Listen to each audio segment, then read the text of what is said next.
జ్ఞాపకం చేసుకుంటూ మన కొరకు సమస్తాన్ని విడిచిపెట్టినటువంటి దేవుని జ్ఞాపకం చేసుకుంటూ ప్రభువా మీకు వందనాలయ్యా.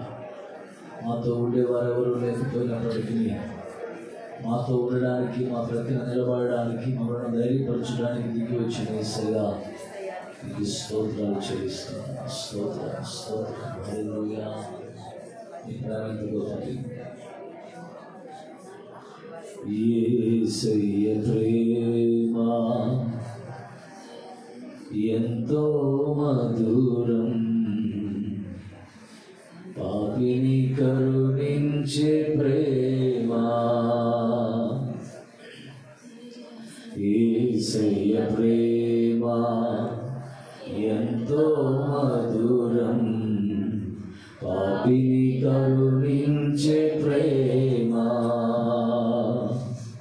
తన ప్రాణమునిచ్చి కాపాడునులే, తన రెక్కల క్రింద దాచునులే. తన ప్రాణమునిచ్చి కాపాడునులే, తన రెక్కల క్రింద దాచునులే. యేసయ్య ప్రేమ ఎంతో మధురం, పాపిని కరుణించే ప్రేమ.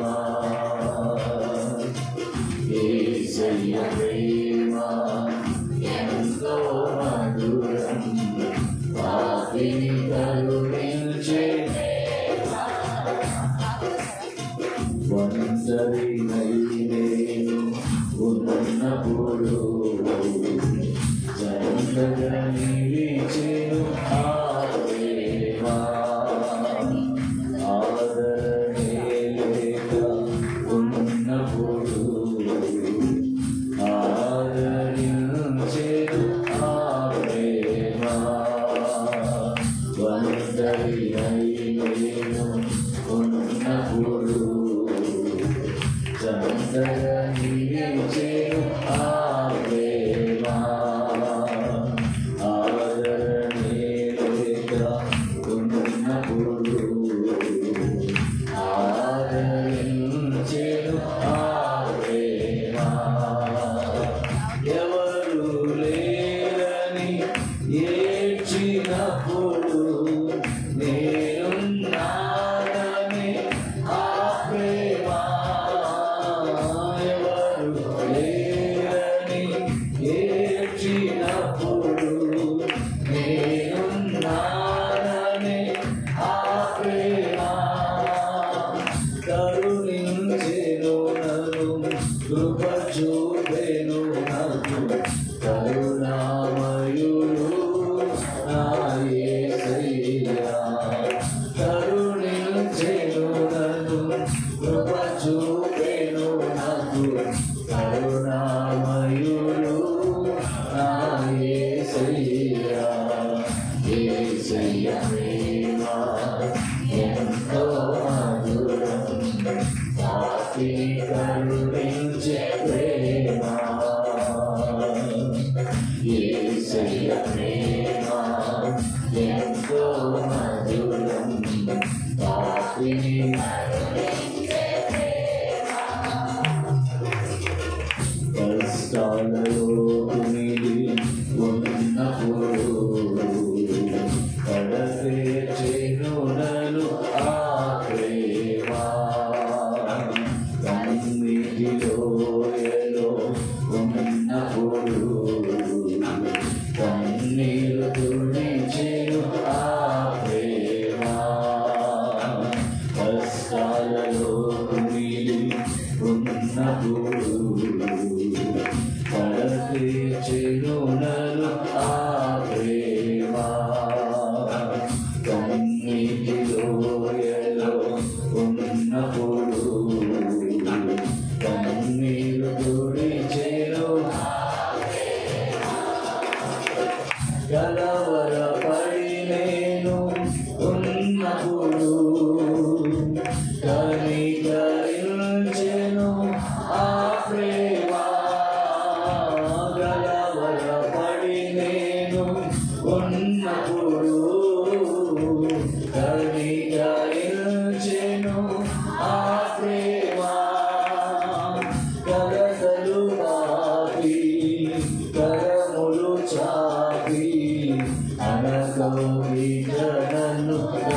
రాజులే తన రెక్కల కింద రాజులే తన ప్రాణమునిచ్చి కాపాడులే తన రెక్కల కింద రాజులే యేసయ్య ప్రేమ ఎంతో మధురం పాపిని కరుణించే ప్రేమ యేసయ్య ప్రేమ ఎంతో మధురం పాపిని కరుణించే ప్రేమ యేసయ్య ప్రేమ ఎంతో మధురం పాపిని కరుణించే ఎవరు లేరని ఏడ్చినప్పుడు నేనున్నానని ఆ ప్రేమ ఎవరు లేరని ఏడ్చినప్పుడు నేనున్నానని ఆ ప్రేమ కరుణించెను నన్ను కృప చూపెను నాకు కరుణామయుడు నా యేసయ్య కరుణించెను నన్ను కృప చూపెను నాకు కరుణామయుడు నా యేసయ్య యేసయ్య ప్రేమ ఎంతో మధురం కరుణించే యేసయ్య ప్రేమ ఎంతో మధురం పాపిని కరుణించే యేసయ్య ప్రేమ ఎంతో మధురం పాపిని కరుణించే ప్రేమ యేసయ్య ప్రేమ ఎంతో మధురం పాపిని కరుణించే ప్రేమ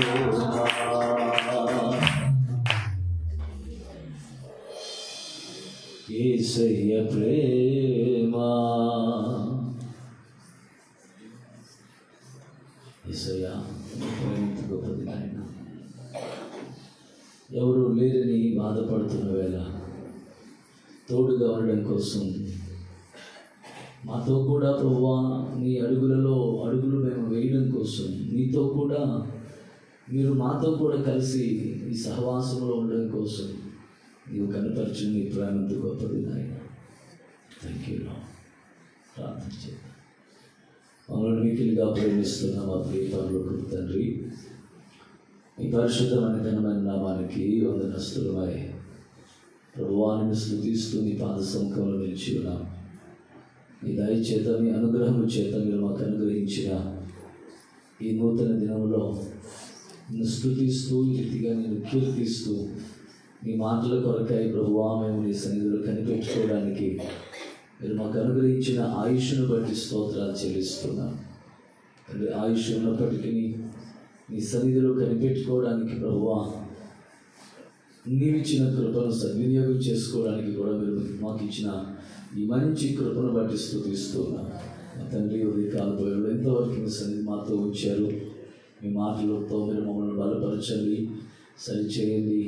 ఈ 21 దినాల ఈ ప్రయాణంలో, ఆత్మీయ ప్రయాణంలో మీరు మాకు నేర్పించదలిచిన విషయాలు నేర్పిస్తూ నీవు కోరుకున్న రీతిగా మరచి ఆ తండ్రి నేను ప్రేమించేటువంటి వారు ఉన్నత స్థలముల మీదకి ఎక్కించబడతారన్న రీతిగా మేము ఆధ్యాత్మిక స్థితిలో ఉన్నతులంగా తీర్చిదిద్దబడడం కొరకు కృప చూపించమని విన్న మాటలను ప్రభువా మేము విని వదిలిపెట్టి వేయక ఆ హృదయాల్లో మేము భద్రపరచుకున్నట్లుగా కృప చూపించమని ప్రార్థన చేస్తూ ఇందున సమయానంతటి ప్రయోజనపరచమని మీ దాసుని ప్రభువా ఈ చాటును మీరు మరుగు చేయమని నీ మాటలతో మీ దాసుని నోటిని నింపమని పరిశుద్ధాత్మదేవా మీరు మా మధ్యలో చురుకుగా కదలాడుతూ నిద్రమత్తును కానీ నిర్లక్ష్యాన్ని కానీ ప్రభువా ఎలుబడి చేయలేక నీ అధికారంలో నీ ఎలుబడిలో మమ్మల్ని ఉంచమని సమస్తమును కూడా మీ అధికారానికి సంపూర్ణంగా అప్పగించేసుకుంటూ యేసుక్రీస్తు శ్రేష్ఠ నామములో ఈ మనవులు అడిగి పొందుకుని నా పరమ తండ్రి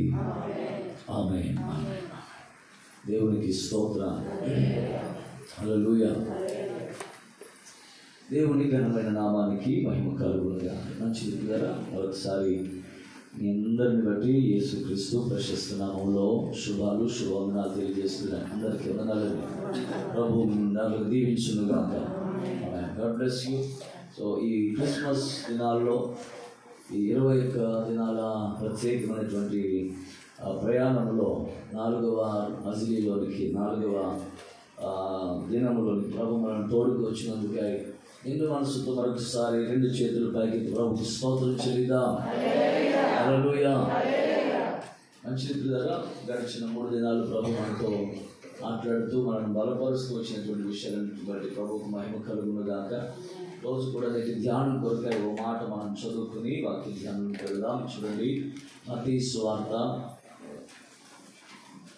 1వ అధ్యాయము.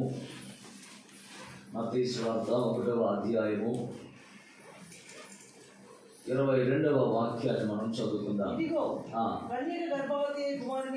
ఇదిగో కన్యక గర్భవతి అయి కుమారుని కంటుంది, ఆయనకు ఇమ్మానుయేలు అను పేరు పెట్టుదురు అని ప్రభువు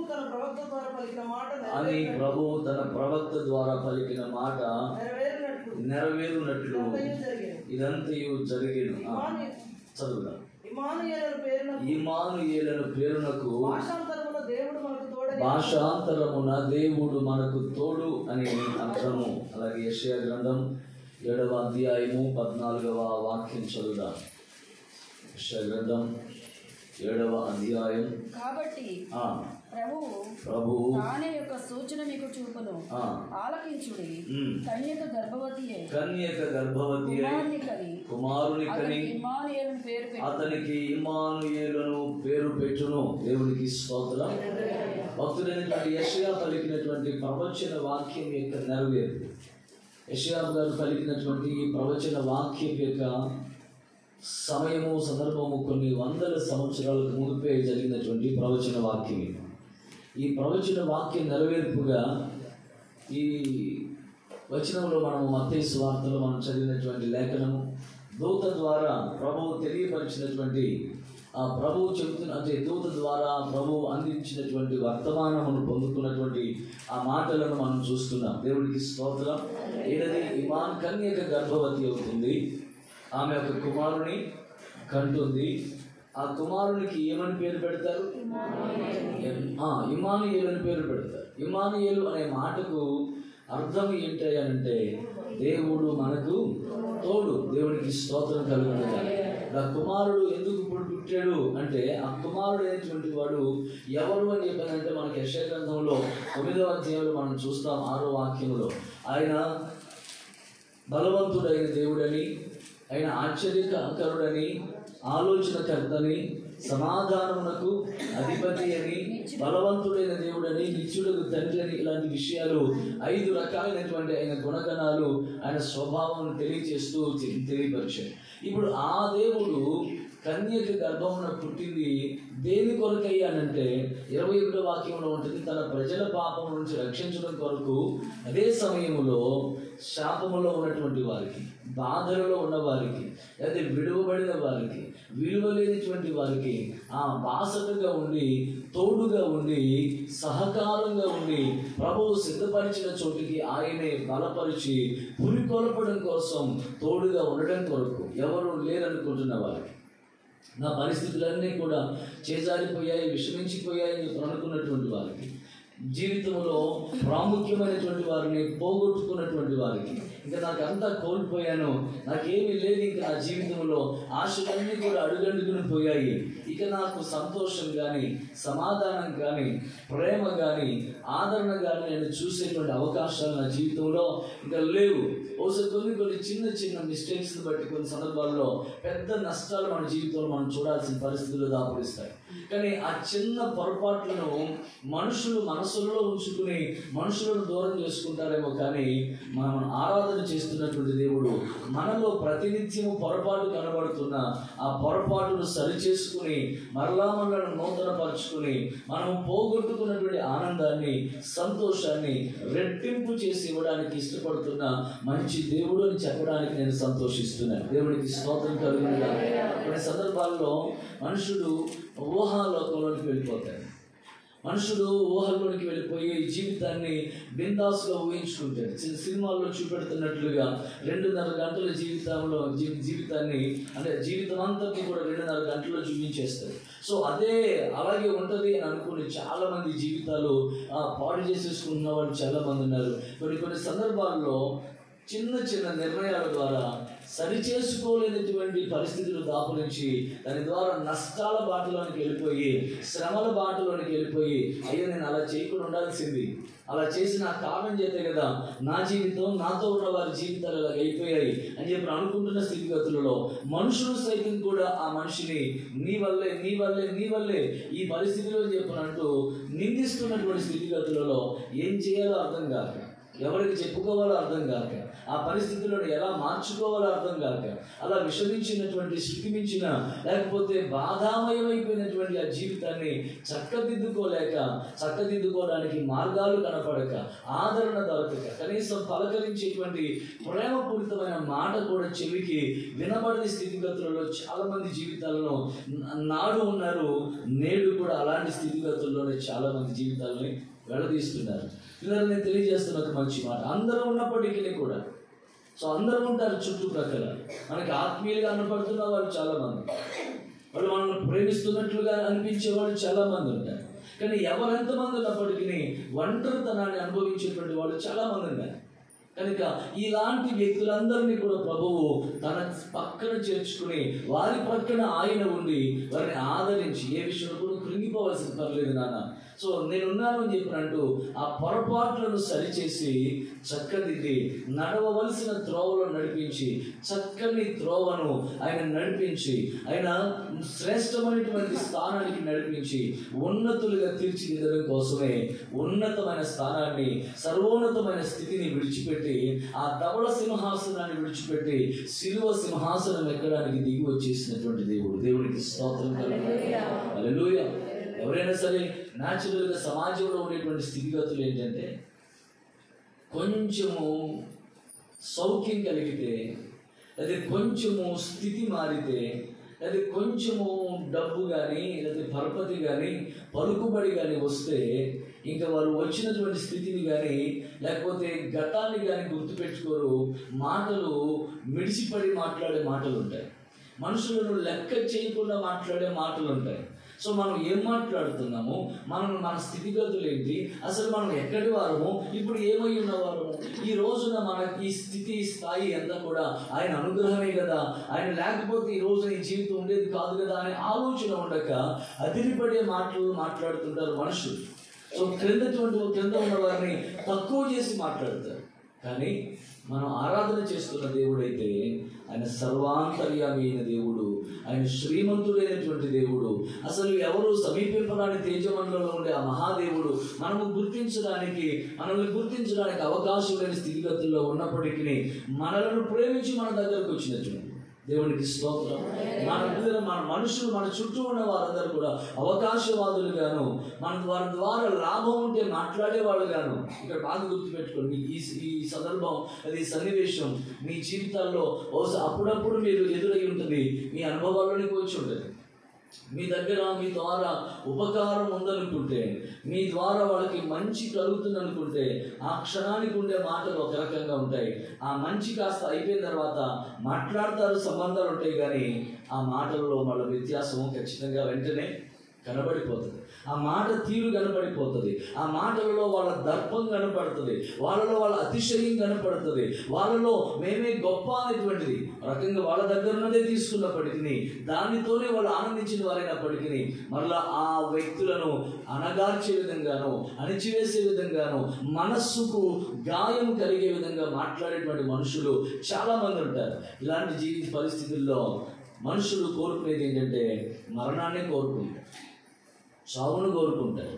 కానీ ప్రభువు జీవాధిపతి అయినటువంటి దేవుడు తన ఉన్నతమైన స్థానాన్ని విడిచిపెట్టి వచ్చేసి మనకి జీవాన్ని ఇవ్వడం కోసం దిగి వచ్చాడు, మనతో ఉండడం కోసం దిగి వచ్చాడు, మనతో ఉండి ఆ జీవ మార్గములో నిత్య జీవానికి నడిపించడం కోసం దిగి వచ్చాడు అని చెప్పడానికి నేను సంతోషిస్తున్నాను. దేవునికి స్తోత్రం కలుగునుగాక.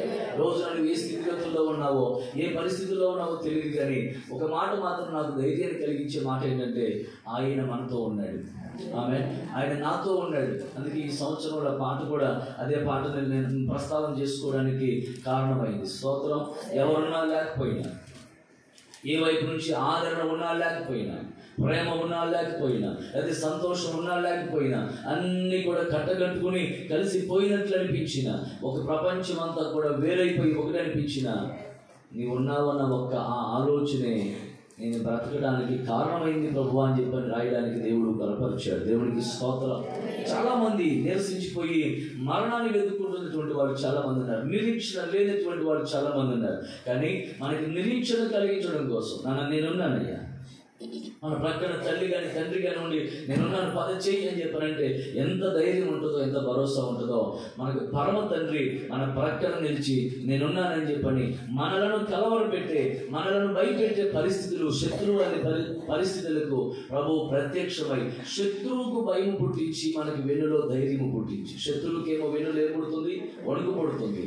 కానీ ఆయన విశ్వసించిన ఆయన మన పక్కన ఉన్నటువంటి మనకేమో ఆ వెన్నులో ధైర్యం పుట్టిస్తున్నాడు. మాట గుర్తుపెట్టుకోండి. శత్రువుకేమో వెన్నులో వణుకు, తన పిల్లలకేమో వెన్నులో ధైర్యం. దేవుడికి స్తోత్రం కలిగిన వెన్ను తట్టి బలపరిచి ధైర్యపరిచి ప్రతి నిత్యము మన చేయి పట్టి నడిపించే మంచి దేవునికి నిండు మనసుతో రెండు చేతుల పైకి ప్రభుకు స్తోత్రం చెల్లిద్దాం.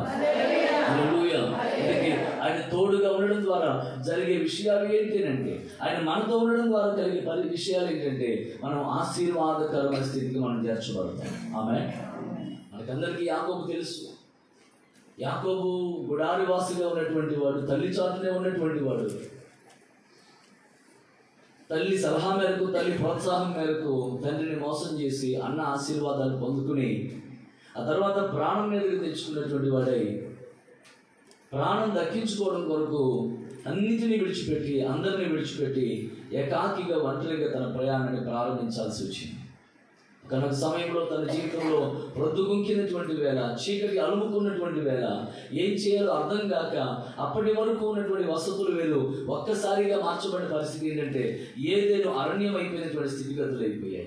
ఇంటిలో ఉన్నటువంటి వాడు సౌఖ్యంగా చక్కగా ఏసీలో కావచ్చు, పట్టుపరుపుల మీద కావచ్చు ఉన్నటువంటి వాడు అరణ్యములో రాళ్ల గుట్టల నడుమ రాళ్లనే దిండులుగా చేసుకుని పడుకునే పరిస్థితుల్లోకి వచ్చేసాడు. నిద్ర పట్టడం లేదు, ఏం చేయాలి అర్థం కావట్లేదు. అది అరణ్యం. ఆ అరణ్యములో ఏ వైపు నుంచి ఏ విధమైన ప్రమాదం వస్తుందో తెలియని పరిస్థితులు. వాస్తవానికి అప్పటి వరకు యాకోబుకి భయం అంటే పరిచయం లేనటువంటి వాడు భయపడే పరిస్థితిలో భయముతో చచ్చిపోయి ఎవరు లేక పలకరించే నాతులు లేక చుట్టూ చీకటి అలుముకున్న స్థితిగతుల్లోకి వెళ్ళిపోయాడు. కానీ ఎవరు పలకరించకపోయినా నేనున్నాను అంటూ పరలోకం నుండి దిగి వచ్చి ప్రభు మాట్లాడుతున్నాడు. దేవునికి స్తోత్రం కలిగాడు. హల్లెలూయా. లేదా ఆ రాత్రి ఆ దర్శనములో ప్రభు మాట్లాడిన మాట ఏంటి తెలుసా? నేను నిన్ను ఆశీర్వదిస్తాను. ఆమేన్. నేను నిన్ను ఆ పరలో ఆశీర్వదిస్తాను, నేను ఈ దేశానికి తీసుకుని వస్తానని చెప్పాను. చదువు ఆదికాండము 28వ అధ్యాయము 15వ వాక్యం చదువుదాం. ఇదిగో నేను నీకు తోడయుండి నీవు వెళ్ళు ప్రతి స్థలములో కూడా నీతో కూడా నేనుండి కాపాడుచు ఈ దేశమునకు నిన్ను మరలా రప్పించెదను. నేను నీతో చెప్పినది నెరవేర్చు వరకు నిన్ను విడువను. దేవునికి స్తోత్రం కలుగునుగాక. హల్లెలూయా. నీవు వెళ్ళు ప్రతి స్థలములో నేను నీకు తోడుగా ఉండి నీతో కూడా ఉండి నిన్ను కాపాడుతూ నిన్ను సంరక్షిస్తూ నేనేం చేస్తాను? నిన్ను ఆశీర్వదిస్తాను. నేను ఈ మాట చెప్తున్నాను, ఇది నెరవేర్చబడేంత వరకు నేను నిన్ను విడిచిపెట్టేదే లేదు. దేవుడికి స్తోత్రం. హల్లెలూయా. లేదా మనల్ని విడువనిటువంటి దేవుడు. ఎంతమంది మనల్ని విడిచిపెట్టేసిన, మనతోనే ఉంటారన్న వాళ్ళు విడిచిపెట్టేసిన, కన్నవారు విడిచిపెట్టేసిన, కన్నబిడ్డలు విడిచిపెట్టేసిన మనలను విడువక జీవములోనికి నడిపించే మన దేవుడు, తాను ఉద్దేశించిన చోటికి, ఉద్దేశించిన స్థలానికి నడిపించే మన దేవుడు మనతో కూడా ఉండడం కొరకు దిగి వచ్చేసాడు. ఆయన ఆనాడు ఆ యాకోబుతో ఉండి పలకరించి, పరామర్శించి, బలపరిచి వాగ్దానం చేసిన దేవుడు ఈరోజు నీతో కూడా ఉన్నాడు. స్తోత్రం. రోజులు చాలా మంది జీవితాలు వారున్న స్థలాల్లో, వారు ఉద్యోగం చేస్తున్న స్థలాల్లో, వాళ్ళ సొంత గృహంలో కూడా స్వేచ్ఛగా సంతోషంగా ఉండలేని పరిస్థితిలో నిత్యము భయముతోనే వారి జీవితాలను వెళ్ళదీస్తున్నటువంటి పరిస్థితులు చాలా మంది జీవితాల్లో, కుటుంబాల్లో కనపడుతున్నాయి. ఆ దేవుని ప్రియులారా, ఈరోజు ప్రవచనాత్మకంగా తెలియజేస్తున్న ఒక మంచి మాట ఏంటంటే, ఈ 2025వ సంవత్సరంలో ఈ రోజున నీ విషయంలో కావచ్చు, నీ కుటుంబ విషయంలో కావచ్చు, పరిస్థితుల విషయంలో కావచ్చు, దేనిని బట్టి భయపడ్డావో ఆ పరిస్థితులన్నిటినీ కూడా దేవుడు అద్భుతంగా, ఆశీర్వాదకరంగా మార్చబోతున్నాడు. నీకు ఎక్కడైతే నెమ్మది కరువైంది అనుకున్నావో అక్కడే దేవుడు తన నెమ్మదిని దేవుడు అనుగ్రహించబోతున్నాడు. తన మనస్సును నీకు అనుగ్రహించి ఆ నిస్వార్థమైన, అదే ప్రశాంతమైన మనస్సును నీకు ఇచ్చి నెమ్మదితో నీ జీవితాన్ని కొనసాగించడానికి ఇష్టపడుతున్నాడని చెప్పడానికి నేను సంతోషిస్తున్నాను. దేవుడికి స్తోత్రం. ఎవరు విడిచిపెట్టినా, పరిస్థితులు ఎలా దాపురించినప్పటికీ విడువని దేవుడు ఆయన మనతో ఉన్నాడు. నేను ఇంకెక్కువ ప్రొలాంగ్ చేయడానికి నేను ఇష్టపడలేదు. తోడబుట్టినటువంటి వారి యొక్క అసూయ చేత కావచ్చు, అది హృదయాల్లో కలిగిన ద్వేషం చేత కావచ్చు, పరాయి దేశానికి అమ్మివేయబడినటువంటి యోసేపుకి వేరొక దేశంలో ఎక్కడి ఏ పరిస్థితుల్లోకి వెళ్ళినప్పటికీ ఆ పరిస్థితుల్లో దేవుడు తోడుగా ఉన్నాడట. దేవుడికి స్తోత్రం కలుగునుగా. హల్లెలూయా. మొదటిగా యాకోబుకి దేవుడు తోడుగా ఉన్నాడు అనేటువంటి విషయం తెలిసిన తర్వాత అతడు ధైర్యపరచబడ్డాడు, తన యాత్ర జీవితాన్ని కొనసాగించాడు. దేవుడు మనకు తోడుగా ఉంటే మనం ఆశీర్వాద పదంలో నడిపించబడతాం. ఇప్పుడు యోసేపుకు దేవుడు తోడుగా ఉన్న కారణం చేత ఏం జరిగిందో తెలుసా? అతడు ఏ పని చేస్తున్నా సఫలమవుతూ వచ్చిందట. ఆమేన్. అతడు ఏ పని చేసినప్పటికీ అతడు పెద్దవాళ్ళు, అనుభవజ్ఞులు, బాగా నేర్పరితనం కలిగిన వాళ్ళు పని చేసినా కూడా సఫలం అవ్వలేదు. కానీ యోసేపు మాత్రము ఆ పని చేస్తే, ఏ పని చేసినా కూడా అతడు చేయనదంతా కూడా సఫలమవుతుంది అని తాను చెప్పుకోరా, తన చుట్టూ ఉన్న వారు చూసి గమనించగలిగినట్లుగా కార్యాలు చేశాడు. ఆ విషయాన్ని ఎవరు గమనించారు? పొతీఫరు గమనించాడు. సో కనుక అతనికి ఇంటి మీద అధికారాన్ని ఇచ్చాడు. హల్లెలూయా. అంతేకాదు, దేవుడు తోడుగా ఉన్నటువంటి వ్యక్తులు పాపములో పడిపోరు, వాళ్ళు పరిశుద్ధతలోనే నిలుస్తారు. దేవుడికి స్తోత్రం కలుగునుగా. వాళ్ళు పాపానికి బానిసలు అయిపోరు. దేవుడు తోడుగా ఉన్న కారణం చేత దేవుడు ఆ యోసేపు చూడండి పాపములో పడిపోకుండా ప్రభువే తన మనస్సును పురికొలిపి ఆలోచనలు జోపింపచేసి దైవికమైన భయమును కలుగజేసి ఆ పాపమున్న చోటు నుంచి పారిపోవడానికి ప్రభువే ఆలోచన పుట్టించాడు. ఆ ఆలోచన ఎవరు పుట్టిస్తారు చెప్పండి? ప్రభువే. మాట నోటికి రాక మునుపు, ఆలోచన మనలో పుట్టక మునుపు ప్రభువే తన కార్యాన్ని, తన ఆలోచన మనలో పుట్టించేటువంటి దేవుడు అయి ఉన్నాడు. సో దేవుడు తోడుగా ఉండడం కారణం చేత అతడు చేసే పని సఫలమవుతుంది అయింది. అతడు పరిశుద్ధతలో నిలవడానికి కారణమైంది. దేవుడు తోడుగా ఉన్న కారణం చేత విశేష జ్ఞానం చేత నింపబడ్డాడు. దేవునికి స్తోత్రం. హల్లెలూయా. దేవదూతల ఆత్మ చేత నింపబడినటువంటి వాడై సంక్లిష్టమైనటువంటి పరిస్థితులకు లేదా సమస్యలకు సమాధానం, జవాబు చెప్పగలిగిన జ్ఞానంతో నింపబడ్డాడు. నేను ఈ మాటలు ఎందుకు చెప్తున్నానంటే, నీవు చేసే పని అంతా కూడా సఫలం కావాలంటే, నువ్వు ఆశీర్వదించబడాలంటే దేవుడు తోడుగా ఉండాలి. ఆయన అందుకే దేవునితో ఉండడం కోసం ఆయన వచ్చేసాడు. స్తోత్రం. ఈ రోజున నువ్వు చేసే పని, ఈ రోజున నువ్వు ఏ పని మొదలు పెడుతున్నావో, ఏ ప్రయత్నం చేస్తున్నావో ఆ పనిలో దేవుడు నీకు జయం అనుగ్రహించునుగా. నీవు నిలిచి ఉన్న చోట చుట్టూ పాపము చీకటి ఆవరించి ఉన్నప్పటికీ నువ్వు పాపములో పడిపోకుండా, జారిపోకుండా ప్రభువే నిన్ను బలపరిచి పరిశుద్ధతలో నిలబెట్టునుగాక. ఆమేన్. ఏ సమస్య, ఏ పరిస్థితి ఎలా ఉందో ఆ పరిస్థితులన్నిటిలో కూడా సమయోచితమైన ఆలోచన, జ్ఞానము, నడిపింపు చేత, చక్కటి నిర్ణయాల చేత, జ్ఞానయుక్తమైనటువంటి నిర్ణయాల చేత నీవు నడుచున్నట్లుగా, నీతో కూడా ఉన్న వారిని బలపరచున్నట్లుగా విశేష జ్ఞానము చేత ప్రభువు నిన్ను నింపునుగాక. ఆమేన్. హల్లెలూయా. సో ఆ కారణం చేత యోసేపు ఎక్కడికి వచ్చేసాడు? దేవుడు తోడుగా ఉన్నాడు కారణం చేతనే సింహాసనానికి వచ్చాడు. యోసేపుకి ఎవరు కూడా రికమెండేషన్ చేయలే. యోసేపు మంచివాడండి, అతడు నీతిమంతుడండి, అతడు తప్పేమీ చేయలేదండి, అతని పొరపాటేమీ లేదండి అని ఎవరు కూడా తన పక్కన వచ్చి ఒకరు తప్పించుకోలేదు.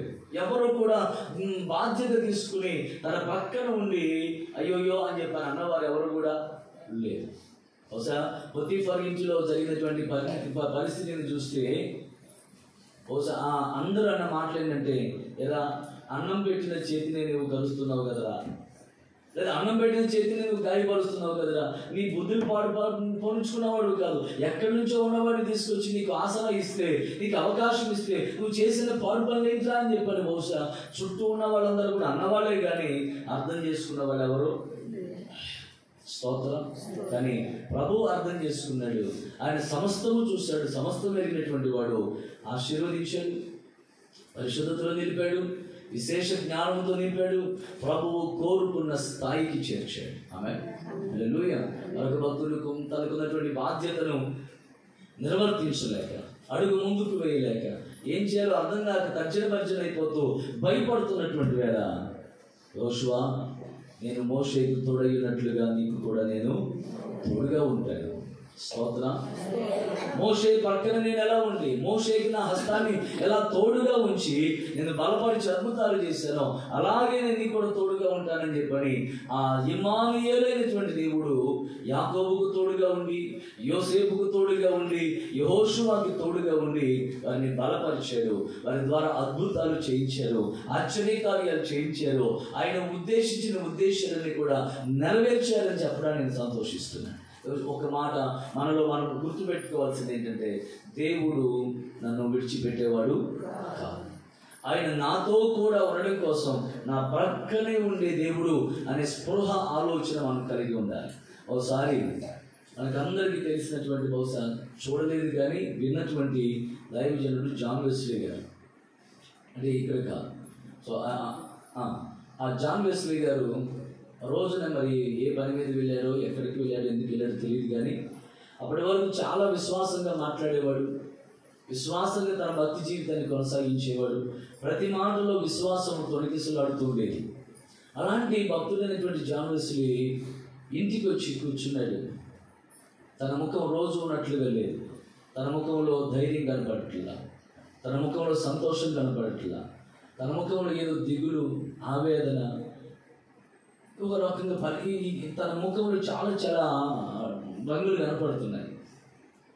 సో వచ్చి కూర్చున్నాడు, దిగాలుగా కూర్చున్నాడు, రెండు చేతుల్లో ముఖం పెట్టుకుని కూర్చుని దిగులు పడుతున్న పరిస్థితులు. భార్య వచ్చింది, ఏంటండి ఏమైంది, ఎలా ఉన్నారు అని.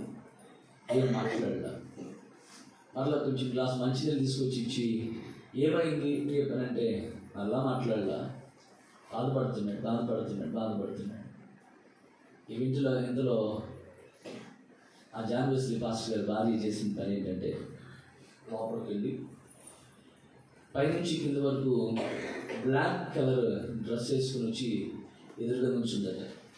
సో చేతుల్లో ముఖం పెట్టుకుని ఉన్నటువంటి ఆ మనిషికి నల్లగా కనబడేసరికి ఏంటది కొంచెం ఆశ్చర్యంగా ప్రశ్నార్థకంగా అలా చూస్తే కింద నుంచి పైకి మొత్తం కంప్లీట్గా బ్లాక్ డ్రెస్ ఉండేసరికి ఆ దినాల్లో బ్లాక్ డ్రెస్ యొక్క సంకేతం ఏంటంటే, ఎవరన్నా చనిపోయారు అనేటువంటి వార్త చెప్తే గుండె అయిపోతుంది కదా, అట్లా ఆ పరిస్థితులు కాకుండా ఆ సమాచారాన్ని, సందేశాన్ని అలా ఇస్తారు. సో ఇలా పైకి చూసి తలెత్తి చూసి ఆమెమీ చెప్పకుండానే, ఏమి మాట్లాడకుండానే ఏం జరిగింది, ఎవరు వెళ్ళిపోయారు అని అన్నారు. అంటే ఆమె వెంటనే నిమిషం కూడా గ్యాప్ ఇవ్వకుండా దేవుడు చచ్చిపోయాడు అందంట. దేవుడికి స్తోత్రం కలుగుతుంది. హల్లెలూయా. ఏమందంట, దేవుడు చచ్చిపోయాడు అందంట.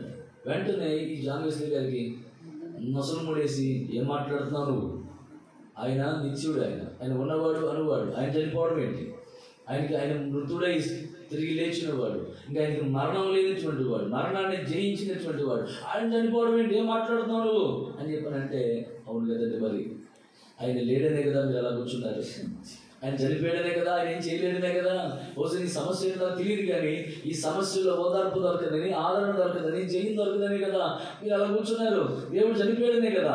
అని చెప్పనేసరికి తన అవిశ్వాసాన్ని, తన బలహీనతను గుర్తు చేసుకుని సరి చేసుకున్నవాడే మోకాళ్ళ మీద పడి ఏడ్చి ప్రార్థన చేసి జయం పొందుకున్నాడు. దేవుడికి స్తోత్రం. హల్లెలూయా. మన హృదయాలలో దేవుడు మనకు తోడుగా ఉన్నాడన్న ఒక స్పృహ మనల్ని విజయ పదంలో నడిపిస్తుంది. అది ధైర్యంతో మనం నడవడానికి కారణం అవుతుంది. దేవుడు మనకు తోడుగా ఉన్నాడు అన్న ఆ ఒక్క ఆలోచన మనము దేవుడు మన కొరకు సిద్ధపరిచిన దాన్ని స్వతంత్రించుకోవడానికి హేతు అవుతుంది. దేవుడు మనకు తోడుగా ఉన్నాడన్న ఒక్క ఆలోచన మన ఎదుట ఎంత బలమైన శత్రువు ఉన్నప్పటికీ ఆ శత్రువును జయించుట కొరకు కావలసిన సామర్థ్యం ఇచ్చేవాడు నా ప్రభువేనని, తన తాను కానీ తన ప్రజలు కానీ ఓడిపోవడానికి వీలు లేదని సృష్టిని సైతం కూడా శాసించగలిగిన విశ్వాసం పెళ్ళుపుతుంది. దేవునికి స్తోత్రం. హల్లెలూయా. పిల్లల దేవుడు మనతో ఉండి మనల్ని విశ్వాసంలో, పరిశుద్ధతలో, అన్ని విషయాల్లో కూడా ఫలింపజేసే మంచి దేవుడు. చేసిన చిన్న పొరపాటే యాకోబు, కానీ ఒంటరితనాన్ని ఫీల్ అవ్వాల్సిన పరిస్థితి దాపురించింది. కానీ యోసేపు ఏం చేయకపోయినప్పటికీ, మేలు చేసినప్పటికీ భయమును, బాధను అనుభవించవలసిన పరిస్థితి వచ్చింది. యెహోషువ బాధ్యత పొందుకున్న స్థితిగతుల్లో ఉన్న 40 సంవత్సరాలు నమ్మకంగా ప్రయాణం చేసిన నమ్మకస్తుడిగా, పరిచారకుడిగా ఉన్న బాధ్యతను పొందుకున్న తర్వాత భయంతో నింపబడవలసిన పరిస్థితి. మూడు విభిన్నమైనటువంటి పరిస్థితులే. అయినప్పటికీ భయం మాత్రం కామన్గా ఉండిపోయింది. కానీ ఈ పరిస్థితులలో, వీటన్నిటిలో పరిస్థితులు ఏవైనప్పటికీ, ఎలాంటివైనప్పటికీ వాటిని అద్భుతంగా, ఆశీర్వాదకరంగా మార్చి అనుగ్రహించేటువంటి దేవుడు అని చెప్పడానికి నేను సంతోషిస్తున్నాను. స్తోత్రం. అంటే పరిశుద్ధుడు అని కాదు, పాపము చేసిన వ్యక్తి అని కాదు. ఇక్కడ ఈ వ్యత్యాసం మీకు తెలియజేస్తున్నాను. యాకోబు పాపం చేసినవాడు, యోసేపు పాపానికి దూరంగా పారిపోయినటువంటి వాడు, యెహోషువ పరిశుద్ధతలో నిలిచి పరిచారకుడిగా, నమ్మకస్తుడిగా ఉన్నవాడు. కానీ ఈ ముగ్గురికి కూడా భయం ఏమైనా అతీతమైందా? లేదుగా. పాపము చేశాడని చెప్పని ప్రభు త్రోసివేయలా.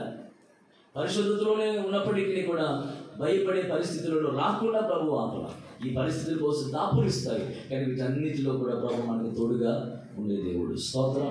నిజంగా నా దేవుని యొక్క ప్రేమ నేను ఎంతగా ఆనందిస్తానంటే, నిజంగా ప్రేమ ఎంత ఔన్నత్యం ఎంత గొప్పది అంటే, మనుషుడి ప్రేమకి దేవుడి ప్రేమకి ఎంత వ్యత్యాసం ఉందంటే, మనుషులు ఒక చిన్న పొరపాటు కనపడితే చాలు ఏం చేస్తారు చెప్పండి? ఇక నీతో చెల్లు, ఇక నీకు నాకు మాటలు లేవు, నీ ముఖం నాకు చూపించదు. స్తోత్రం. ప్రతిదానికి మనల్ని నిందిస్తూ దూరాన పెట్టి మనల్ని దోషులుగా చేస్తారు. కానీ మనలో ఎన్ని అపరాధాలు కనపడుతున్నా, ఎన్ని పొరపాట్లు కనపడుతున్నా, మనం ఒక్కసారి కనుక ఆయన వైపుకి తిరగగలిగితే, అయ్యో ఇది నా అవిధేయత వల్లే కదా ఇలా జరిగింది, నా పొరపాటు వల్లే కదా జరిగిందని ఒకంత పశ్చాత్తాపడగలిగితే, మనం ఎంత పోగొట్టుకున్నామో అంత రెట్టింపు కృపను అనుగ్రహించడం కోసం, తోడుగా ఉండడం కోసం వెయిట్ చేస్తున్న దేవుడు అని చెప్పడానికి కూడా నేను సంతోషిస్తున్నాను. ఇక్కడ గుర్తుపెట్టుకోండి, దేవుడు మనల్ని విడిచిపెట్టే దేవుడు కాదు, కానీ మనమే ఆయన విడిచిపెట్టేస్తాం. కొన్ని సందర్భాలు ఏం చేస్తాం చెప్పండి? దేవుడు మనల్ని విడిచిపెట్టడు, కానీ మనమే ఆయన విడిచిపెట్టేస్తాం. కానీ మనం ఆయన విడిచిపెట్టిన తర్వాత మన మనస్సును మార్చుకుని ఆయన వైపుకు మనం తిరగగలిగితే, ఆయన ప్రేమతో హత్తుకునే దేవుడు. తప్పిపోయిన కుమారుడు విషయంలో జరిగింది అదే కదా. తండ్రి కుమారుని విడిచిపెట్టాడా? కుమారుడు తండ్రిని విడిచిపెట్టాడా? చెప్పాలి. కుమారుడు విడిచిపెట్టాడు, దూరంగా వెళ్ళిపోయాడు, చాలా నష్టపోయాడు. స్నేహితులందరూ కూడా నమ్మించి మోసం చేశారు. తోడుంటా ఉన్నవాళ్ళు, వ్యాపారం చేస్తూ ఉన్నవాళ్ళు, సో అభివృద్ధి పదంలో నడుస్తూ ఉన్నవాళ్ళు. నిజమేనండి, మనుషులు వాళ్ళకి రావాల్సింది, వాళ్ళకి కావాల్సింది వచ్చేంత వరకు ఎన్ని మాటలు చెప్తారో. నేను మన కార్డులో అమౌంట్ నేను మిస్ అయిన రోజున HDFC బ్యాంక్కి వెళ్ళాను. అక్కడికి వెళితే అక్కడ ఆమె చెప్తుంది, ఆ ముందు రోజు ఒక అమ్మాయి వచ్చిందంట. ఆ అమ్మాయి 50 లక్షల రూపాయలు పోగొట్టుకుందంట. 50 లక్షల రూపాయలు ఎట్లా పోగొట్టుకుంది ఏంటిదంటే, ఒకడు ఆన్లైన్లో పరిచయం అయ్యాట. నేను నెదర్లాండ్లో ఉంటాను, నెదర్లాండ్లో జాబ్ అని చెప్పి పరిచయం అయ్యాడు. ఆ పరిచయం కాస్త పెళ్లి చేసుకుందామని చెప్పి అనుకునే కాడికి వచ్చింది. ఇలా ఈ మనిషి వీళ్ళ ద్వారా సరే మన నెదర్లాండ్లో మన లైఫ్ని మనం ఇట్లా సెటిల్ చేసుకుందాం, అలా సెటిల్ చేద్దాం, ఇలా చేద్దామని చెప్పి అనుకుని ప్లాన్లు వేస్తుంటే, సో ఈ అమ్మాయి కూడా నమ్మింది. ఆ విషయాన్ని తల్లిదండ్రులకు కూడా చెప్పింది. ఈ తల్లిదండ్రులు కూడా సరే నాన్న పెళ్లి చేసుకుంటా అంటున్నారు కదా, చేసుకోండి, సంతోషంగా ఉండండి, ఏదో ఒక ప్రయత్నాలు చేస్తున్నాం కానీ ప్రయత్నాలని విఫలమైపోతున్నాయి అని చెప్పన్నారట. సో ఇందులో ఈ ప్లాన్లన్నీ చేయడం కోసం తనకు కావాల్సిన అమౌంట్ని ఈ అమ్మాయి దగ్గర నుంచి రాబట్టుకోవడం మొదలుపెట్టాడు. అడిగిన సొమ్ము వాళ్ళ దగ్గర లేకపోయినా ఎక్కడి నుంచి ఏ కంపెనీలో అప్లై చేస్తే లోన్ త్వరగా శాంక్షన్ అవుతుందో అది కూడా ఆ రూట్ తనే చెప్పి దాన్ని కూడా క్లియర్ చేస్తూ వచ్చాడంట. ఎందుకని వాడికి కావాల్సింది డబ్బు కాబట్టి. స్తోత్రం. సో ఎంత ప్రేమ చూసారా. లోకంలో ఉన్నటువంటి మనుషుల యొక్క మన దగ్గర ఉన్న వాటిని రాబట్టుకోవడం కోసం మన జీవితాలను అపవాది గ్యాలం వేసి వల వేసి మనలను మన మనస్సులను దారి తప్పించి మనకి ఏర్పాటులో ప్రత్యేకతలో ఉండకుండా లాగేటువంటి వాడు. సో వాడికి కావాల్సిన డబ్బులు వచ్చినాయి, తర్వాత ఫోన్ ఎత్తట్లా. అప్పుడు ఆ వ్యక్తిని కూడా జస్ట్ వీడియో కాల్లో ఓ 30 సెకండ్లే చూసిందంట. ముఖం కూడా అంత గుర్తుంది. ఎంత ధైర్యమైన పరిస్థితి అంటే 50 లక్షలు కోల్పోయింది. నేను ఎందుకు మాట తెలియజేస్తున్నాను, వారికి కావలసింది మన దగ్గర నుంచి రాబట్టుకున్న తర్వాత మనం నీచులంగాను అసహ్యంగా కనపడతాం, మనుషుల దృష్టిగా కనపడతాం. కానీ దేవుడు మనల్ని అలా చేసే దేవుడు కాదు. తప్పిపోయిన కుమారుడికి కూడా ఆ స్నేహితులందరూ విడిచిపెట్టి వెళ్ళిపోయారు, డబ్బు అయిపోయిన తర్వాత. కానీ ఇప్పుడు ఏమొచ్చిందట, తనకి డబ్బు పోయిన తర్వాత బుద్ధి వచ్చిందట. దేవుడికి స్తోత్రం. లేఖనం చెబుతున్నమాట, ఆ బుద్ధి వచ్చిన తర్వాత తను చేసిన పని ఏంటంటే, అయ్యో నా తండ్రి ఇంటిలో అందరూ సుఖంగా ఉన్నారు, వాళ్ళు చక్కగా సంతోషంగా ఉన్నారు, నేనైతే ఇక్కడ ఆకలికి చచ్చిపోతున్నానని చెప్పి అనుకున్నాడు. అనుకున్నవాడు మంచి పని చేశాడు, చక్కగా పశ్చాత్తాపం వచ్చింది. అనుకున్నవాడు అనుకున్న చోటులోనే ఉండిపోతే ప్రయోజనం దొరికేది కాదు. కానీ లేచి తండ్రి వైపుకు అడుగులు వేయడం మొదలు పెట్టాడట. కానీ ఆ తండ్రి ఎప్పుడు నిరీక్షిస్తూనే ఉన్నాడు, నా కుమారుడు వస్తాడు, నా బిడ్డ ఈరోజు కాకపోతే రేపైనా వస్తాడని చెప్పని ఎదురు చూస్తున్నాడు. ఆ కుమారుడు దూరంగా కనపడగానే పరుగున వెళ్ళి హక్కును చేర్చుకుని ఏమాత్రం సంకోచించగా, నువ్వు నికృష్టుడా, దుష్టుడా, దుర్మార్గుడా, ఎంత కష్టపడి సంపాదించిన ఆస్తిని అంతటిని కూడా అన్యాక్రాంతం చేసావు, పాడు చేసావు కదా అని చెప్పి అనలేదు. కానీ మెడ మీద పడి ముద్దులు పెట్టుకుని విందు చేసి తనని ఘనపరిచి గొప్ప చేసినటువంటి ప్రేమ నా యేసయ్య ప్రేమ. దేవునికి హల్లెలూయా. రోజున మన పరిస్థితులు ఏవైనప్పటికీ మనల్ని ఆశీర్వదించడానికి, బలపరచడానికి, ఆయన ఉద్దేశాలలో మనల్ని నిలిపి ఘనపరచడానికి ప్రభు ఇష్టపడుతున్నాడు.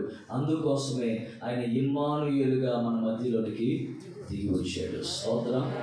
ఆ దినాల పరిస్థితులు అయ్యే భయము, సంతోషం లేని స్థితిగతులు, బాధలతో ఏం చేయాలో అర్థం కానిటువంటి అయ్యమయ్యే స్థితిగతులలో వెలుగై తోడుగా ఉండడం కొరకు వచ్చిన దేవుడు ఇదిగో ఈ రోజున నీతో కూడా ఉన్నాడు. చెప్తున్నాను ఒక మాట, నాతో నా దేవుడు ఉన్నాడు అన్న ఆలోచన మనలో ఉండునుగాక. అది ఏ సమయమైనప్పటికీ, ఏ పరిస్థితి అయినప్పటికీ ఆ ఒక్క మాట మనల్ని ధైర్యపరుస్తుంది, బలపరుస్తుంది, పురికొల్పుతుంది, ప్రభువుతో నిత్య జీవంలో ఉండడం కొరకు సిద్ధపరుస్తుంది.